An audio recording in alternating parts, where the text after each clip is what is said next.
Muito boa noite aos meus queridos amigos do Tocantins, Paraíso do Tocantins, Centro Espírita Allan Kardec. Eu gosto sempre de cumprimentar as pessoas. Boa noite, Carol. Boa noite, Arthur. Boa noite, Karine. Muito boa noite, Rosiane. Quem eu estou vendo o nome aqui, eu estou cumprimentando. Muito boa noite, Rony, Miriam, Washington, Diogo, Virvaldo. Muito boa noite, Maria Jerusa, Márcia Cristina, Maristela Coelho, Graça Alves da Silva, Maria do Carmo Jardinete, Alessandra Costa, Marques Souza, Marta Corrêa.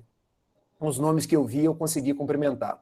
Deixo também aí meus cumprimentos àqueles que vão nos ver pela internet posteriormente, rogando a Jesus, o nosso amigo de todas as horas, possa nos envolver a todos e nos manter em vibrações de saúde e de muita paz. Todos me veem, todos conseguem me ouvir? Sim. Então tá ótimo. O Arthur me presenteou essa noite com uma bela reflexão de Amélia Rodrigues neste livro aqui, Primícias do Reino, da psicografia de Divaldo Pereira Franco. É uma lição muito grande, que eu convido a cada um de vocês que compre o livro Primícias do Reino, possa ler cada uma das páginas, porque ao lado de Humberto de Campos, eu poderia dizer que Amélia Rodrigues é uma grande poetisa do Evangelho, uma grande repórter do plano espiritual, porque ela recolhe as mais variadas lições e nos traz lições, às vezes, que não se encontram nos evangelhos, em Mateus, em Marcos, em Lucas, em João. Traz comentários adicionais, traz dados biográficos, traz registros históricos. Então, vale a pena ler Dona Amélia Rodrigues. Eu quero fazer, de início, uma pequena síntese para que vocês possam conhecer quem é Amélia Rodrigues. E eu estou tirando isso de um outro livro, Pérolas da Série Evangélica, onde consta logo no início aqui os dados biográficos de Amélia Rodrigues, quais são os livros que ela psicografou por Divaldo Pereira Franco. Essas pérolas aqui são organizadas por Henrique Baldovino e Regina Baldovino. Porque a Amélia Rodrigues, ela nasceu em 26 de maio de 1861. E é curioso, porque 26 de maio é o dia do aniversário do grupo, não é isso? É o dia do meu aniversário também. Nasceu Amélia Augusta do Sacramento Rodrigues, em Oliveira dos Campinhos, no estado da Bahia. Ela desencarnou em 22 de agosto de 1926. Ela teve como pais Félix Rodrigues e Maria Roquelina Rodrigues. Ela foi educada por um padre e primo distante da família.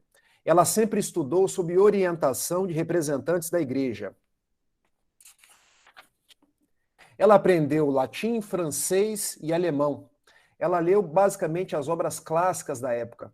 Foi uma jovem e também uma mulher que praticamente lia vorazmente todas as obras que chegavam à sua mão. Era uma intelectual, alguém ligada à educação. Ela recebeu iniciação às ciências e à matemática, tornando-se professora, mas também dedicou-se intensamente à literatura e ao jornalismo.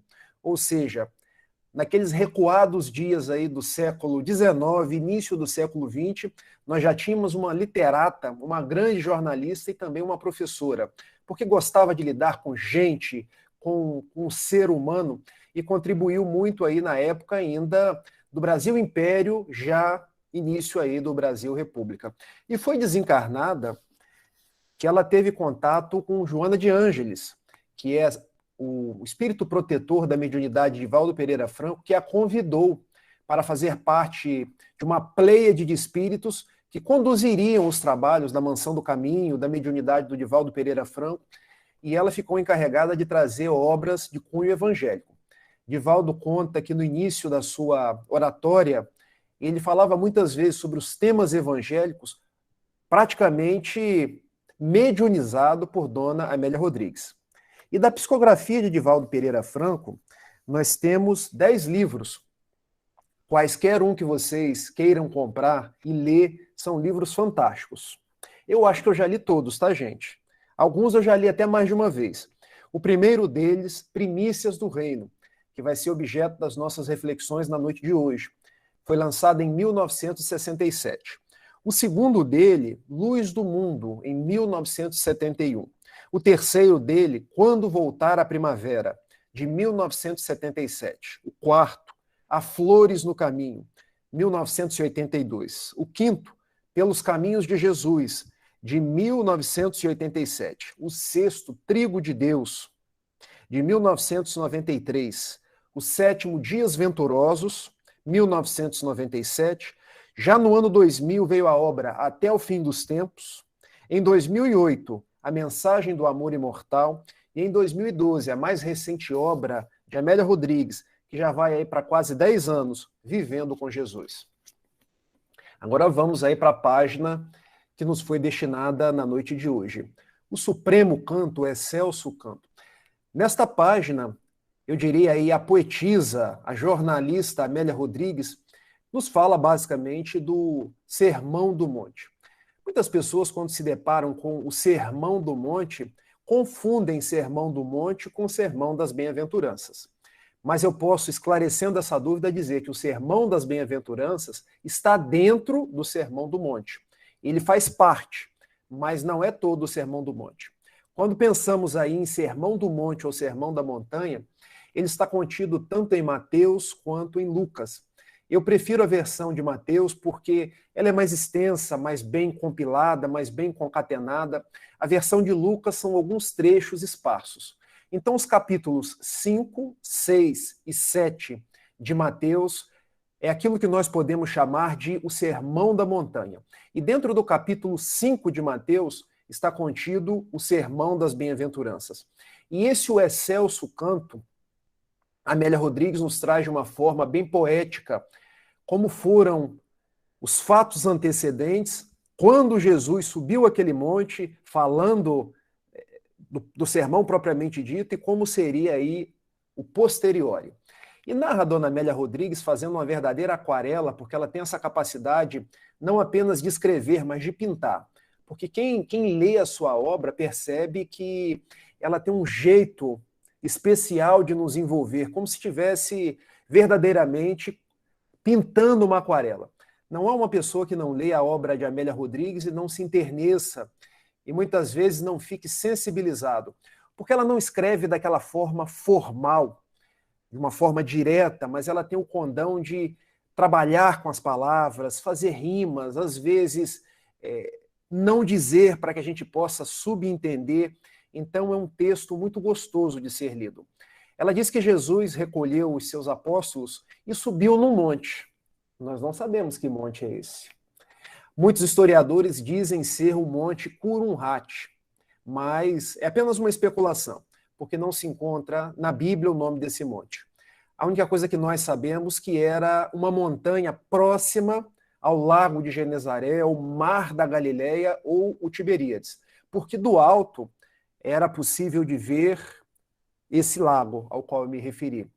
Mas Jesus subiu com seus apóstolos e subiu com um grande número de pessoas, porque onde estava Jesus, estavam sempre os doentes, os necessitados, pessoas que não conseguiam enxergar, os leprosos, os rancenianos da época, os endemoniados, porque aquilo que hoje nós conhecemos como obsidiados, na época era conhecido como endemoniados, porque se acreditava que o demônio tomava o corpo das pessoas.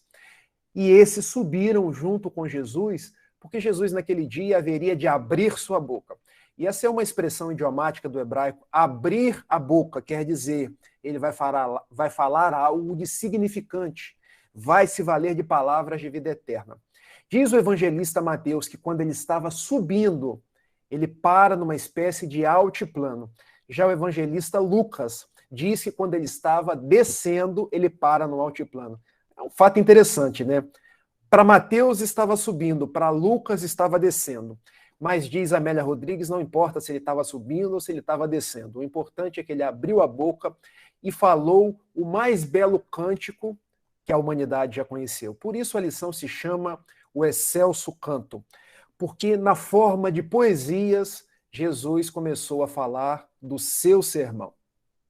E há um fato curioso, que Mohandas Karamchand Gandhi, o Mahatma Gandhi, ele teve ensejo uma vez de dizer que se a humanidade perdesse todos os textos de Jesus, mas mantivesse apenas o Sermão do Monte, todo o ensino de Jesus estaria preservado.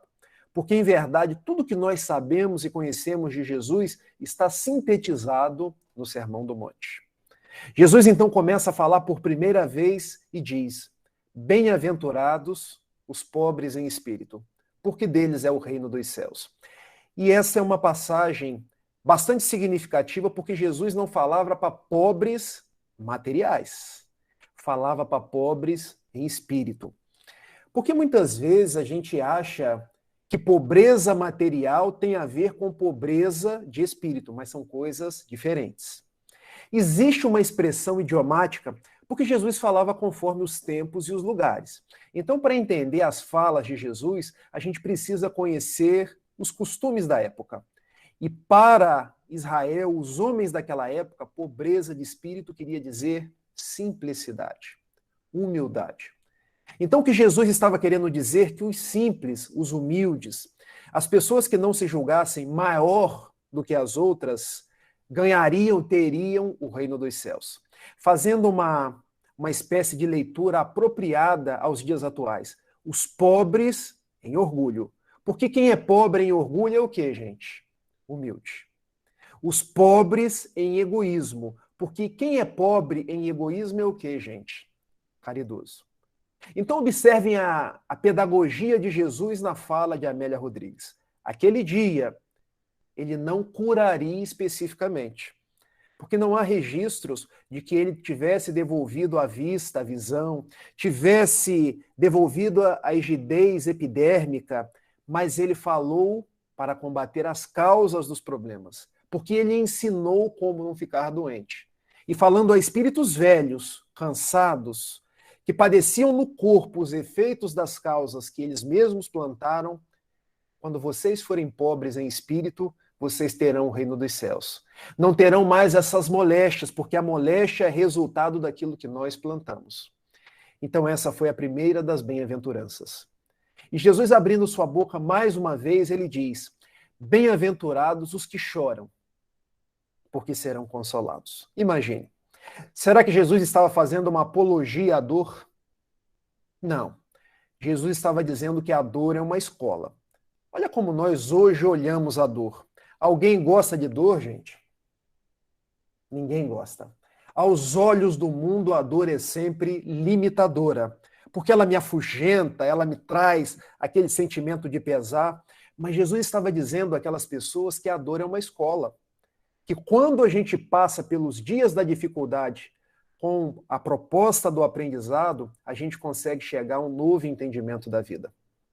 E diz Dona Amélia Rodrigues que a dor é a presença de Deus na criatura humana. Olha como ela escreve bonito. A dor é a presença de Deus na criatura humana. Porque se existe dor, existe imperfeição. A dor está limpando a imperfeição. É como se Deus propiciasse a pessoa, através da dor, que ela o reencontrasse novamente. Há uma bela citação no capítulo 9 do Evangelho segundo o Espiritismo, bem-aventurados os brandos e pacíficos, que um espírito amigo nos diz assim: a dor é uma bênção que Deus enviou aos seus eleitos. Quando nós sofremos, não é para ficar lamentando, reclamando, tripudiando da vida, mas é para entender que eu estou, através da dor, me purificando. Por isso que Jesus disse que bem-aventurados eram os aflitos. Mas ele continua dizendo que bem-aventurados eram os mansos, porque herdariam a terra. E eu pergunto para vocês, o que é ser manso nos dias atuais? E a segunda pergunta, será que nós somos mansos? Eu posso responder por mim. Porque usualmente, o Rogério está nos ajudando aí. A Amélia Rodrigues diz que a lágrima é a presença divina. Obrigado, Rogério, é isso mesmo. Será que nós somos mansos? Eu posso responder por mim. Olha, não pisa no meu pé não, porque eu dou um boi para não entrar numa briga e dou uma boiada para não sair. Usualmente é assim que a gente fala, não é? Mas Jesus queria nos dizer que nós deveríamos dar bois, dar boiadas, mas evitar a violência. Procurar a mansuetude do espírito. Porque quando a gente devolve com violência o violento, a gente entra no mesmo nível. Quando a gente quer resolver as coisas nas vias de fato, além da gente não resolver, a gente pode sair machucado. Agora, a gente precisa fazer uma distinção. Ser manso não quer dizer ser passivo, porque tem muita gente que acha que ser manso é ficar dentro de casa, cruzar os braços e as pernas e se tornar indiferente. Não é isso. Ser manso é eu ter iniciativa, querer um mundo melhor, mostrar à sociedade os meus valores, aquilo a que eu vim, mas sem violência. Sem devolver o mal com o mal. Sem procurar os dias da vingança, porque Jesus me convidou à mansuetude. E olha que beleza de mensagem é essa. Herdarão a terra. O que quer dizer herdará a terra, gente? Qual o momento planetário que nós estamos passando? Transição. Eu falei sobre isso a última vez. De um mundo de provas e expiações para um mundo regenerado. Quem é que vai herdar o mundo regenerado? Os mansos. Não há espaço para violência no mundo regenerado. Nem no mundo ditoso, nem no mundo celeste. Aliás, há 4 coisas que a gente não tem como imaginar num mundo em regeneração. A primeira delas é a gente passando fome. A segunda delas é as crescentes desigualdades sociais que nós temos nos dias atuais. A terceira delas é o homem destruindo a natureza, matando os animais, como nós matamos hoje. E a quarta delas é o homem fazendo guerras, discutindo, sendo violento. Daí a proposição, os mansos herdarão a terra, porque eu precisarei me pacificar para acompanhar um mundo pacificado. Partindo dessa premissa, nós entendemos a bem-aventurança de Jesus. É legal isso, não é? E aí Jesus fala da quarta bem-aventurança. Bem-aventurados que têm fome e sede de justiça, porque serão saciados. E essa, se a gente não mergulhar profundo no seu entendimento, a gente pode ter algumas dificuldades de entendimento. Porque o que é ter fome e ter sede de justiça? Será que Jesus falava da justiça do mundo? A justiça com as próprias mãos? Porque como que a gente age no mundo? Quer fazer justiça com as próprias mãos. Se eu escuto aqui agora, meu amigo Arthur, que foi apanhado uma pessoa, um criminoso aqui na rua, e que ele cometeu os mais variados crimes, qual costuma ser a minha atitude?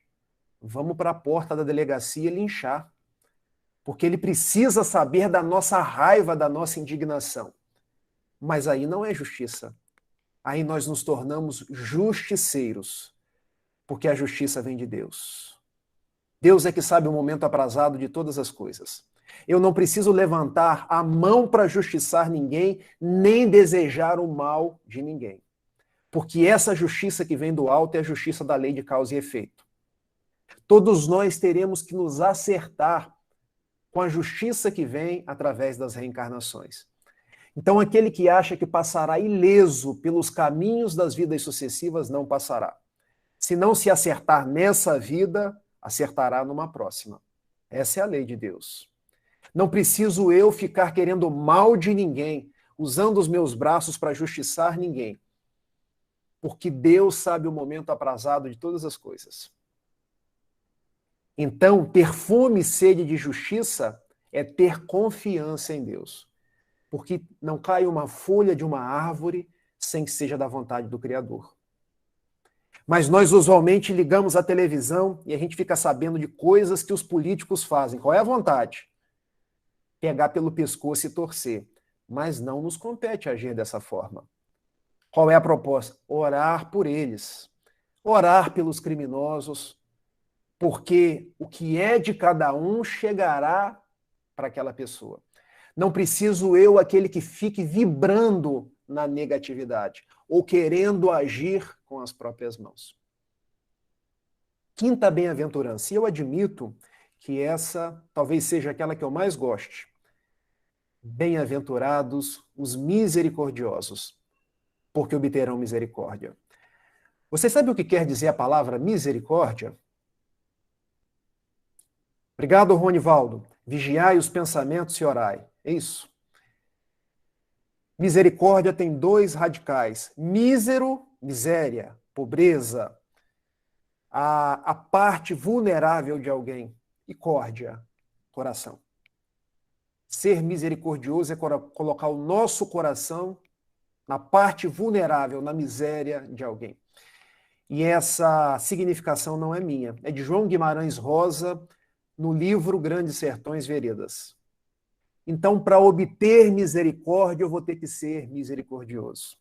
Eu vou ter que ir ao encontro da necessidade da outra pessoa para que igualmente eu seja atendido em minhas necessidades.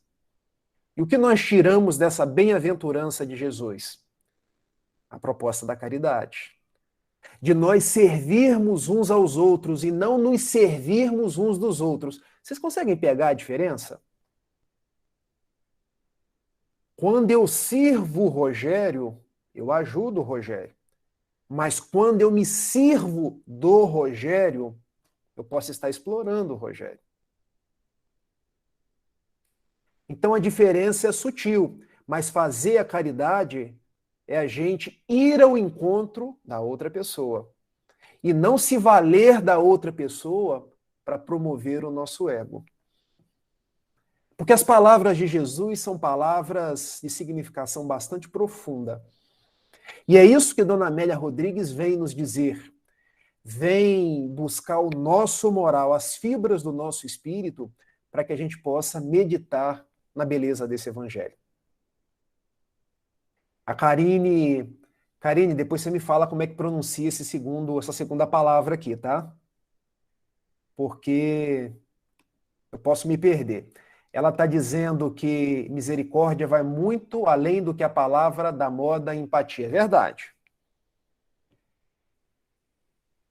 O Prêmio Nobel da Paz do ano de 2014, Kailash Satyarthi, que ganhou junto com Malala, aquela jovem afegã, ele dizia que nós temos 3 posturas em relação à dor alheia.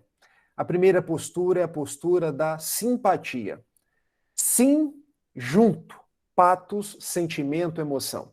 Eu posso convergir no seu sentimento, na sua emoção e me tornar uma pessoa simpática. Olha, o Arthur me é simpático. Nós torcemos para o mesmo time, nós temos a mesma religião, nós gostamos de falar sobre o mesmo assunto, ele é sempre uma pessoa agradável, isso é simpatia. Kailash diz que existe uma segunda gradação para os nossos sentimentos, é a palavra empatia. Por dentro, para dentro, patos, emoção. É quando eu entro na intimidade da outra pessoa e passo a sentir o que ela sente, me colocando no seu lugar. Então, por exemplo, eu conseguirei saber a dor de uma segregação racial quando eu me colocar na condição de um negro que foi escravizado, de uma pessoa que foi injustiçada, eu faço a curva da empatia. Agora, existe uma terceira palavra, que é a palavra misericórdia, que Kailash chama de compaixão. A misericórdia é quando eu ultrapasso a simpatia, eu vou além da empatia para agir com a paixão de Jesus, com ir ao encontro e procurar ajudar aquela pessoa a sair daquele estado. Porque eu procurar formas de ajudar aquela pessoa. Então, se eu vejo alguém que precisa de um pão, eu dou pão. Mas eu ajudo aquela pessoa a ver reintegrada a sua dignidade. Se eu vejo alguém que precisa de um sustento, eu ajudo aquela pessoa dentro das minhas possibilidades. Eu não vou só sentir a sua dor, mas eu vou envidar os meus esforços para ajudar aquela pessoa. É o que faz Givaldo Pereira Franco. Ele atende 5.000 pessoas por dia. Ele não tem só empatia, ele tem compaixão. Porque ele alimenta crianças, educa crianças e ainda ajuda os pais. Isso é compaixão. Isso é misericórdia. Obrigado pela sua participação, Rony. Ele ainda coloca mais, ter a consciência de que a felicidade do próximo é a nossa também. Isto é evolução espiritual. Isto é energia cósmica universal positiva. Exatamente, Rony. Sexta bem-aventurança de Jesus. Bem-aventurados que têm puro o coração, porque verão a Deus. Olha a metáfora que Jesus nos traz e que a Amélia Rodrigues ela explora. Ver Deus. Será que nós conseguimos ver Deus? Ou ver a Deus? Quando a gente abre a questão número 1 do Livro dos Espíritos, que é Deus, não é quem é Deus, nem o que é Deus. Porque Deus não é uma coisa, nem Deus é uma pessoa. Mas a resposta é a inteligência suprema, causa primeira ou primária de todas as coisas. Então nós não vamos conseguir ver Deus, mas quando a gente tem puro coração, a gente sente Deus nas próprias ações. E o que é ter puro coração? Jesus, quando falou de pureza de coração, ele lembrava das crianças. Deixai vir a mim os pequeninos, porque deles é o reino dos céus. É a pureza de propósitos. É você não fazer uma coisa pensando no que vai ganhar em troca. Essa é a linguagem dos dias atuais, né? Eu costumo ouvir pessoas dizendo assim: não existe almoço de graça. Mas será que quando alguém está passando fome, eu não posso dar um almoço àquela pessoa? Almoço que não é de graça costuma ser dos conchavos políticos. Não existe nada que eu não faça sem segunda intenção, sem terceira intenção. Eu estou sempre procurando saber o que eu vou ganhar quando eu faço aquela coisa. Ter puro coração é ter a iniciativa de agir no bem sem perguntar até quando, sem saber o que aquilo vai me render. E muitas vezes eu me paro pensando na nossa postura espírita.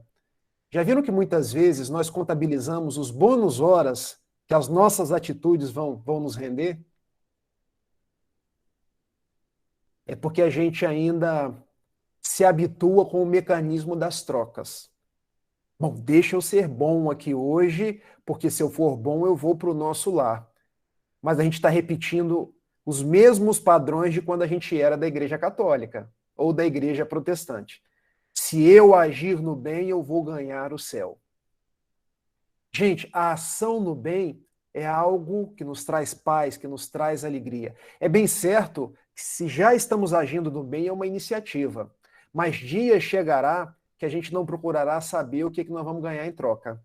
A gente vai agir por agir, tal qual uma mãe, quando acorda de noite, 3 horas da madrugada, porque o filho está chorando. Aí eu vou lá dar a mamadeira a ela. O que a mãe está querendo ganhar em troca? Nada. É o amor de mãe. Por isso que Chico Xavier dizia que a maternidade é um segredinho entre a mãe e Deus. Porque representava esse amor puro, o amor de não esperar nada em troca. Pureza de coração é isso. É agir como uma mãe que vai ao encontro do seu filho 3 horas da manhã, e a criança está berrando, e a criança está fazendo todas.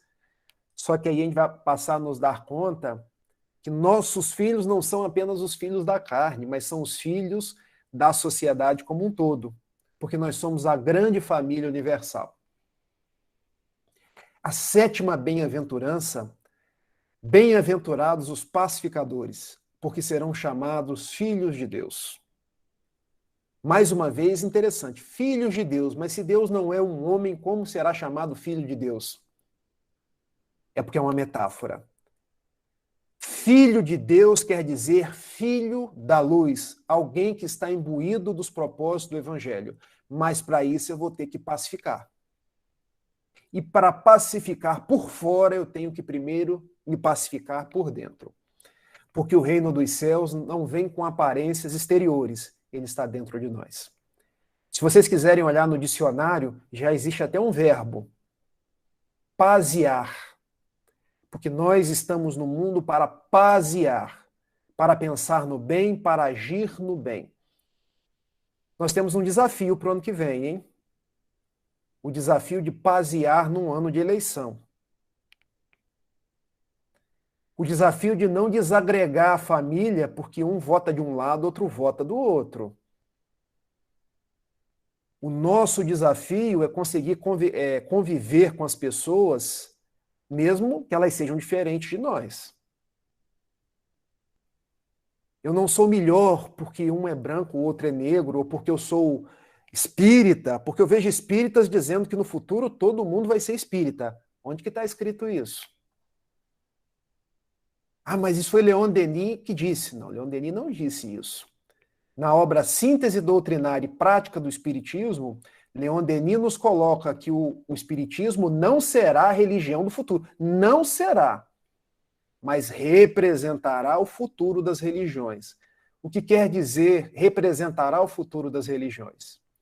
É que no futuro as religiões despertarão para a necessidade de amar, de praticar o bem, despertarão para a proposta da imortalidade da alma, da reencarnação. Mas não quer dizer que todo mundo vai virar espírita. Não quer dizer que quando a gente chegar no plano espiritual, só tem espírito espírita. Então vamos pasear. Vamos respeitar as pessoas. Vamos fazer pontes que nos liguem uns aos outros, ao invés de construir muros.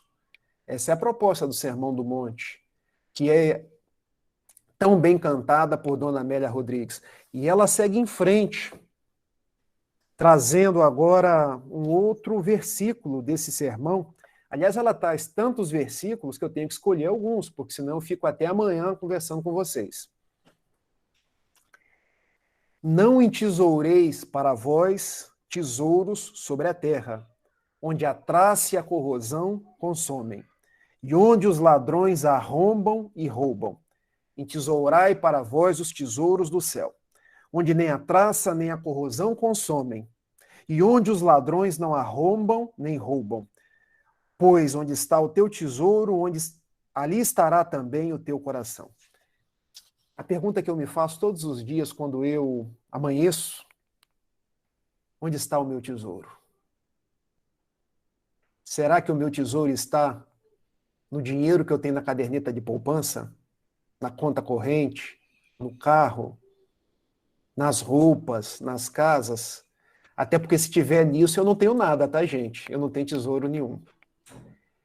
Mas o grande paradoxo do nosso século utilitarista, materialista, é que as pessoas colocam o seu tesouro naquilo que elas têm, não naquilo que elas são. Jesus é específico. Onde estiver o vosso tesouro, ali estará o seu coração. Se o meu tesouro está naquilo que eu tenho, se acaba o que eu tenho, eu perco os meus valores. E aí o que vem? Vazio existencial. Angústia, depressão. Já pararam para pensar que muitas vezes os nossos percalços psíquicos vêm da nossa forma de privilegiar aquilo que é terreno? Porque a gente acha que o mais importante são as nossas coisas. Mas nós não somos coisas. Eu tenho aprendido com duas grandes amigas lá da Federação do Goiás, e elas repetem essa frase quase toda semana, que caixão não tem gaveta e mortalha não tem bolso. Porque a única coisa que a gente leva para a vida verdadeira é quem nós somos. Então que nós coloquemos o nosso tesouro naquilo que realmente é um tesouro. Nas pessoas, nas amizades, no conhecimento que ilumina a minha mente e me faz uma pessoa melhor. No bem que eu faço. Em tudo aquilo de positivo que eu posso espalhar, porque aí eu tenho um verdadeiro tesouro. Mas Jesus nos diz ainda mais: não entesoureis os tesouros da terra. Por quê? Porque estes, a traça corrói, os ladrões roubam e o coronavírus adoece. Eu acho que se Jesus fizesse esse sermão hoje, ele falaria no coronavírus. Mas o coronavírus não adoece o espírito, ele adoece um corpo, porque o espírito é imortal. Talvez o grande chamado da pandemia, que graças a Deus está acabando, seja o chamado da imortalidade. Nós somos imortais. Nós passamos experiências materiais, mas nós não somos daqui. Esse é o aspecto mais positivo dessa pandemia. É bem certo que resta a dor daqueles que partiram, resta a dificuldade daqueles que estão desempregados, mas quando a gente se dá conta de que o meu tesouro é o meu espírito, e tudo aquilo que eu posso adornar o meu espírito, eu chego à conclusão de que eu posso viver no mundo sem me atormentar tanto. Bom, existe um outro trecho que é explorado por Amélia Rodrigues, que é o seguinte: não vos inquieteis por vossa vida, com o que comereis, nem por vosso corpo, com o que vestireis. Não é a vida mais que o alimento e o corpo mais que a veste? Olhai as aves do céu, que não semeiam, nem ceifam, nem recolhem em celeiros, e vosso Pai as alimenta. Não valeis muito mais do que elas? Qual dentre vós pode, inquietando-se, acrescentar um côvado à sua estatura? E com relação à veste, por que vos inquietais? Examinai os lírios do campo como crescem, não labutam nem fiam. Eu, porém, vos digo que nem Salomão, em toda a sua glória, se vestiu como um deles. Se a erva do campo, que hoje existe e amanhã é lançada ao forno, Deus assim as veste, muito mais a vós, homens de pouca fé.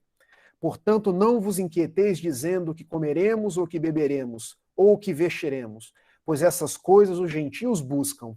De fato, vosso Pai Celestial sabe que necessitais de todas estas coisas. Buscai primeiramente o reino e sua justiça, e todas essas coisas vos serão acrescentadas. Portanto, não vos inquieteis com o amanhã, pois o amanhã se inquietará consigo mesmo. Basta a cada dia o seu próprio mal. Qual é a lição de Jesus nesta sentença? Não sejais ansiosos. Porque como a gente guarda ansiedade para com as coisas da vida? Na época de Jesus, a ansiedade era: será que eu vou ter coisa para comer? Será que eu vou ter roupa para vestir? Até porque na época, gente, não tinha muito mais apreensão do que isso.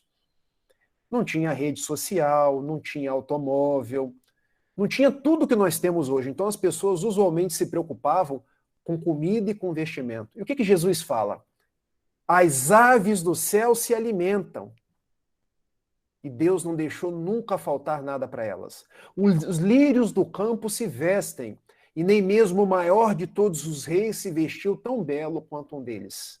Se as aves do céu são alimentadas, se os lírios do campo estão vestidos, por que não vós que sois os filhos do Altíssimo? Vamos trazer para os dias de hoje quais são as nossas ansiedades.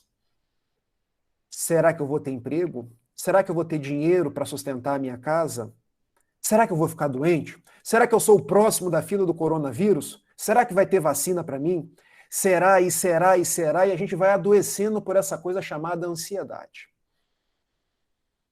A ansiedade é uma emoção como todas as outras. Ela é uma expectativa por algo que vai acontecer.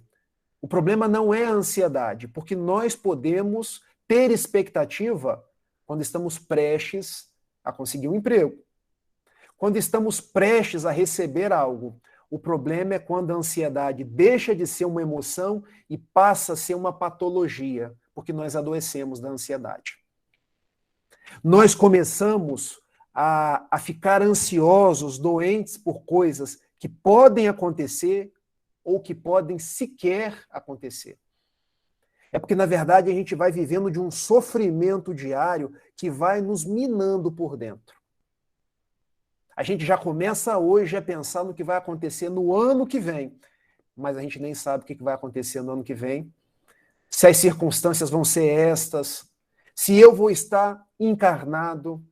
Por isso Jesus nos diz, basta cada dia o seu próprio mal. Vamos viver um dia de cada vez.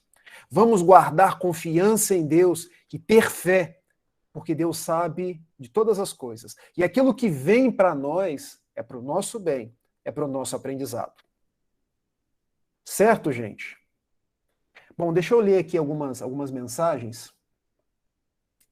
A Karine, depois o Arthur, você me ensina como é que lê esse segundo nome da Karine. Rafael, filhos de Deus, não seria no sentido de nos remeter à herança dele diante das promessas, das bem-aventuranças? Karine, olha só, quando a gente pensa em filho de Deus, exatamente, a gente pode pensar nessa interpretação que você deu, mas pode pensar em várias outras. Eu tenho aprendido com o estudo do judaísmo, que eu faço alguns estudos do judaísmo também, que nenhuma escritura é de particular interpretação. Quando a gente acha uma interpretação, existem outras 69 que ainda podem ser localizadas. Então a gente não pode chegar numa interpretação e achar que a outra interpretação está errada ou equivocada. Porque é o todo, quando nós somamos os nossos estudos, que a gente vai chegando às melhores conclusões. Filho de Deus pode ser propósito, a sua herança, pode ser aqueles que seguem os seus mandamentos. Nós não podemos nos prender a palavras, mas remeter à essência, porque foi isso que nos diz o apóstolo Paulo na segunda das suas epístolas aos Coríntios, capítulo 3, versículo 6, a letra mata, o espírito vivifica. Então, ser filho de Deus é partilhar da proposta de Deus na nossa vida, seja na condição de filho, seja na condição de seguidor, seja na condição daquele que se evangeliza, mas o que você colocou é verdadeiro. O Ronivaldo está colocando aqui, é um estado ilusório. Verdade. Quando a gente pensa aí naquilo que a matéria pode fazer brilhar aos olhos das pessoas, é sempre um estado ilusório. Eu costumo dizer, Rony, que buscar as coisas do mundo, os tesouros do mundo, é tal qual ter sede e procurar dessedentar-se com a água do mar. O que acontece? A gente vai beber a água salgada e vai ter cada vez mais sede. A Deni Fernandes está trazendo. Rafael, boa noite. Gostaria de lhe fazer uma pergunta simples. A questão da fé pode ser separada da crença dentro da religião ou as duas são necessárias dentro das premissas de uma doutrina? O próprio Jesus era judeu, descendente do judaísmo, mas não era tão ligado à religião. Ele foi contra a própria doutrina que muitos judeus acreditavam.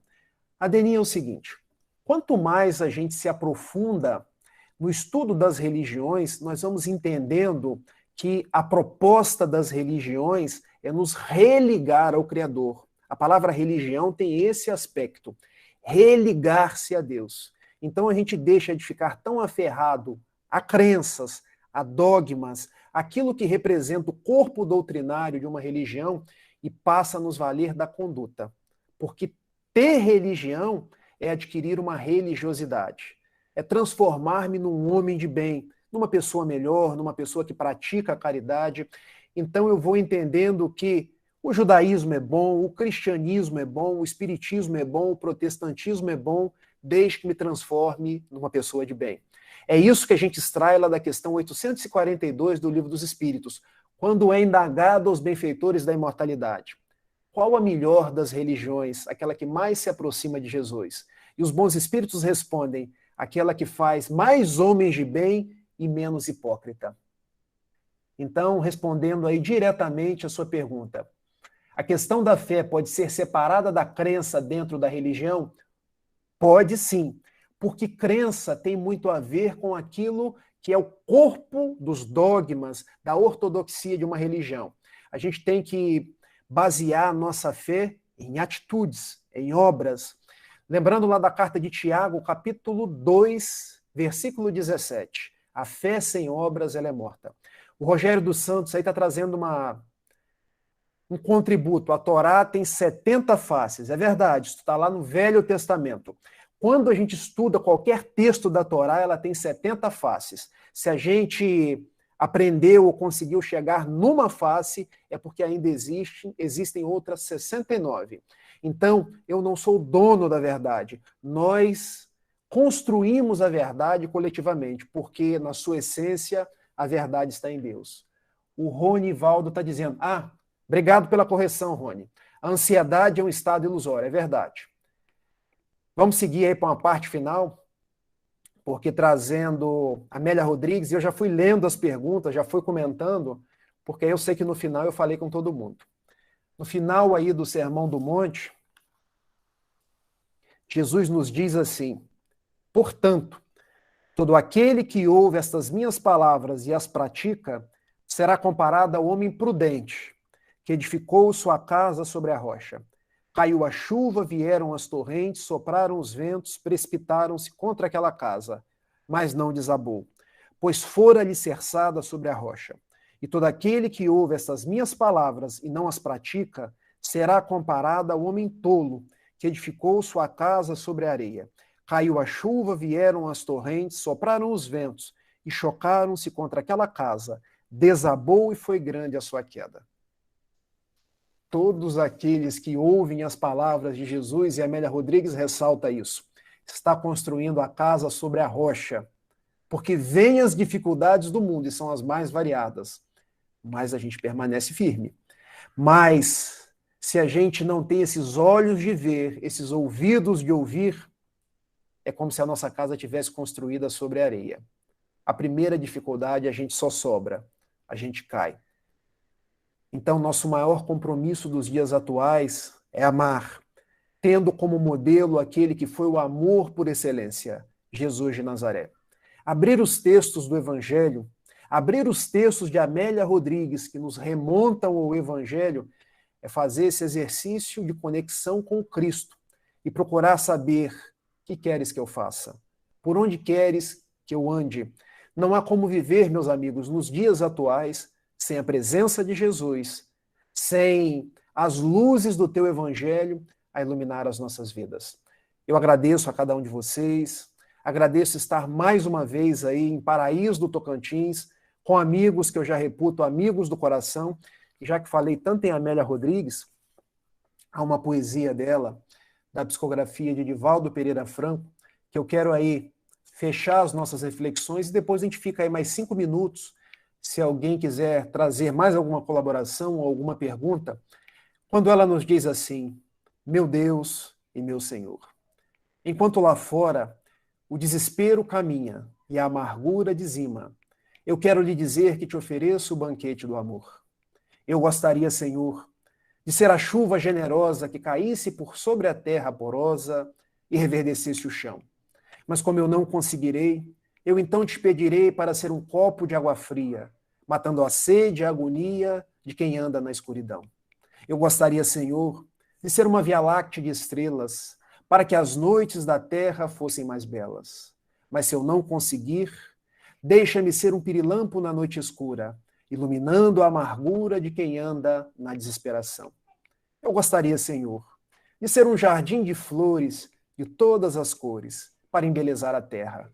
Mas na dor que minha alma encerra, se eu não puder ser um jardim, deixa-me ser uma rosa solitária, na fresta da montanha, colocando beleza no painel por sobre a natureza. Eu gostaria, Senhor, de ser um trigal maduro, para repletar de pão a mesa da humanidade. Mas é demasiado para mim então.